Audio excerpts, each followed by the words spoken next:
എല്ലാവർക്കും നമസ്കാരം. ആത്മാ ഓൺലൈൻ ലേണിങ്ങിൻ്റെ ഇന്നത്തെ വീഡിയോയിലേക്ക് എല്ലാവർക്കും സ്വാഗതം.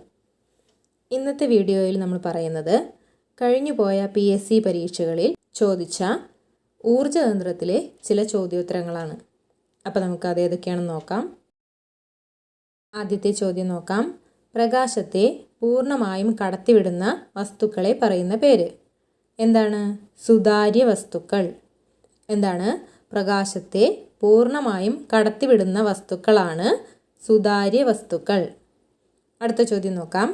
പ്രകാശത്തെ കടത്തിവിടാത്ത വസ്തുക്കളെ പറയുന്ന പേര് അതാണ് അധാര്യ വസ്തുക്കൾ. എന്താണ്? പ്രകാശത്തെ കടത്തിവിടാത്ത വസ്തുക്കളാണ് അധാര്യ വസ്തുക്കൾ. അടുത്ത ചോദ്യം നോക്കാം. പ്രകാശത്തെ ഭാഗികമായി കടത്തിവിടുന്ന വസ്തുക്കളെ പറയുന്ന പേര് അർദ്ധധാര്യ വസ്തുക്കൾ. എന്താണ്? പ്രകാശത്തെ ഭാഗികമായി കടത്തിവിടുന്ന വസ്തുക്കളെ പറയുന്ന പേര് അർദ്ധധാര്യ വസ്തുക്കൾ. അടുത്ത ചോദ്യം. ഏത് തരം വസ്തുക്കളാണ് നിഴലുകൾ ഉണ്ടാക്കുന്നത്? ഉത്തരം അധാര്യ വസ്തുക്കൾ. എന്താണ്? ഏത് തരം വസ്തുക്കളാണ് നിഴലുകൾ ഉണ്ടാക്കുന്നത്? അധാര്യ വസ്തുക്കളാണ് നിഴലുകൾ ഉണ്ടാക്കുന്നത്. അടുത്ത ചോദ്യം. ഭൂമിയിൽ ഒരു വശത്ത് പകലായിരിക്കുമ്പോൾ മറുവശത്ത് രാത്രിയായിരിക്കാനുള്ള കാരണം എന്താണ്? ഭൂമി അധാര്യ വസ്തുവായതുകൊണ്ടാണ് ഭൂമിയിൽ ഒരു വശത്ത് പകലായിരിക്കുമ്പോൾ മറുവശത്ത് രാത്രിയായിരിക്കാനുള്ള കാരണം. ഒന്നുകൂടെ പറയാം. ഭൂമിയിൽ ഒരു വശത്ത് പകലായിരിക്കുമ്പോൾ മറുവശത്ത് രാത്രിയായിരിക്കാനുള്ള കാരണം ഭൂമി അധാര്യ വസ്തു ആയതുകൊണ്ടാണ്. അടുത്ത ചോദ്യം. സൂര്യൻ, ഭൂമി ഇവയ്ക്കിടയിൽ ചന്ദ്രൻ നേർരേഖയിൽ വരുമ്പോഴാണ് എന്ത് സംഭവിക്കുന്നത്? സൂര്യഗ്രഹണം സംഭവിക്കുന്നത്. എന്താണ്? സൂര്യൻ, ഭൂമി ഇവയ്ക്കിടയിൽ ചന്ദ്രൻ നേർരേഖയിൽ വരുമ്പോഴാണ് സൂര്യഗ്രഹണം സംഭവിക്കുന്നത്. അടുത്ത ചോദ്യം. ഭൂമി ചന്ദ്രൻ്റെ നിഴൽ പാതയിൽ വരുന്നതും ചന്ദ്രൻ്റെ നിഴൽ ഭൂമിയിൽ പതിക്കുന്ന പ്രദേശത്ത് നിന്ന് നോക്കുമ്പോൾ സൂര്യനെ കാണാതിരിക്കുകയും ചെയ്യുന്നതിനുള്ള കാരണം എന്താണ്? ചോദ്യം ഒന്നുകൂടെ പറയാം. ഭൂമി ചന്ദ്രൻ്റെ നിഴൽ പാതയിൽ വരുന്നതും ചന്ദ്രൻ്റെ നിഴൽ ഭൂമിയിൽ പതിക്കുന്ന പ്രദേശത്ത് നിന്ന് നോക്കുമ്പോൾ സൂര്യനെ കാണാതിരിക്കുകയും ചെയ്യുന്നതിനുള്ള കാരണം എന്താണ്? സൂര്യഗ്രഹണം.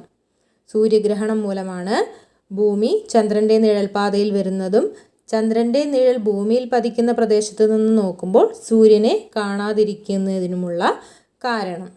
അടുത്ത ചോദ്യം. സൂര്യഗ്രഹണം ദൃശ്യമാകുന്നത് ഏത് സമയത്താണ്? ഏത് സമയത്താണ്? പകൽ സമയത്താണ് സൂര്യഗ്രഹണം ദൃശ്യമാകുന്നത്. സൂര്യഗ്രഹണം ദൃശ്യമാകുന്നത് പകൽ സമയത്താണ്. അടുത്ത ചോദ്യം. സൂര്യനും ചന്ദ്രനും ഇടയിൽ ഭൂമി നേർരേഖയിൽ വരുമ്പോൾ എന്താണ് സംഭവിക്കുന്നത്? എന്താണ്? ചന്ദ്രഗ്രഹണമാണ് അവിടെ നടക്കുന്നത്. സൂര്യനും ചന്ദ്രനും ഇടയിൽ ഭൂമി നേർരേഖയിൽ വരുമ്പോഴാണ് ചന്ദ്രഗ്രഹണം സംഭവിക്കുന്നത്. അടുത്ത ചോദ്യം. ഭൂമിയുടെ നിഴലിൽ ചന്ദ്രൻ വന്നാൽ ചന്ദ്രനെ കാണാൻ കഴിയാതെ വരുന്ന അവസ്ഥയെ എന്താണ് പറയുക? എന്താണ് പറയുക? ചന്ദ്രഗ്രഹണം. ഭൂമിയുടെ നിഴലിൽ ചന്ദ്രൻ വന്നാൽ ചന്ദ്രനെ കാണാൻ കഴിയാതെ വരുന്ന അവസ്ഥയാണ് ചന്ദ്രഗ്രഹണം. അടുത്ത ചോദ്യം. ചന്ദ്രഗ്രഹണം സംഭവിക്കുന്നത് ഏത് സമയത്താണ്? ഏത് സമയത്താണ്? രാത്രിയിലാണ് ചന്ദ്രഗ്രഹണം സംഭവിക്കുന്നത്. നേരത്തെ നമ്മൾ പറഞ്ഞു സൂര്യഗ്രഹണം ദൃശ്യമാകുന്നത് പകൽ സമയത്താണ്. അതുപോലെ ചന്ദ്രഗ്രഹണം സംഭവിക്കുന്നത് രാത്രി സമയത്താണ്. ഓക്കെ. അപ്പോൾ നമുക്ക് ഇതുവരെ പറഞ്ഞ ചോദ്യോത്തരങ്ങൾ ഒന്നുകൂടെ നോക്കാം. ആദ്യത്തെ ചോദ്യം. പ്രകാശത്തെ പൂർണ്ണമായും കടത്തിവിടുന്ന വസ്തുക്കളാണ് സുതാര്യ വസ്തുക്കൾ. പ്രകാശത്തെ കടത്തിവിടാത്ത വസ്തുക്കളാണ് അധാര്യ വസ്തുക്കൾ. പ്രകാശത്തെ ഭാഗികമായി കടത്തിവിടുന്ന വസ്തുക്കളാണ് അർദ്ധധാര്യ വസ്തുക്കൾ. ഏതുതരം വസ്തുക്കളാണ് നിഴലുകൾ ഉണ്ടാക്കുന്നത്? അധാര്യ വസ്തുക്കൾ. ഭൂമിയിൽ ഒരു വശത്ത് പകലായിരിക്കുമ്പോൾ മറുവശത്ത് രാത്രിയായിരിക്കാനുള്ള കാരണം ഭൂമി അധാര്യ വസ്തു ആയതുകൊണ്ട്. അടുത്ത ചോദ്യം. സൂര്യൻ, ഭൂമി ഇവയ്ക്കിടയിൽ ചന്ദ്രൻ നേർരേഖയിൽ വരുമ്പോൾ സംഭവിക്കുന്നത് സൂര്യഗ്രഹണം. അടുത്തത്.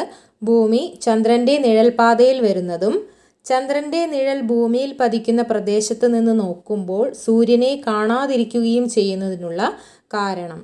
സൂര്യഗ്രഹണം. അടുത്തത്, സൂര്യഗ്രഹണം ദൃശ്യമാകുന്നത് ഏത് സമയത്താണ്? പകൽ സമയത്താണ് സൂര്യഗ്രഹണം ദൃശ്യമാകുന്നത്.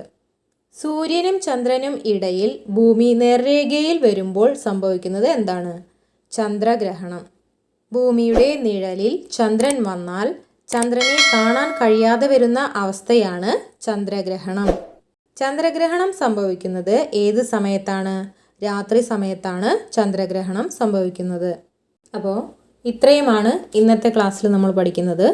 മറ്റൊരു ടോപ്പിക്കുമായിട്ട് അടുത്ത ക്ലാസ്സിൽ വീണ്ടും കാണാം. Okay, thank you.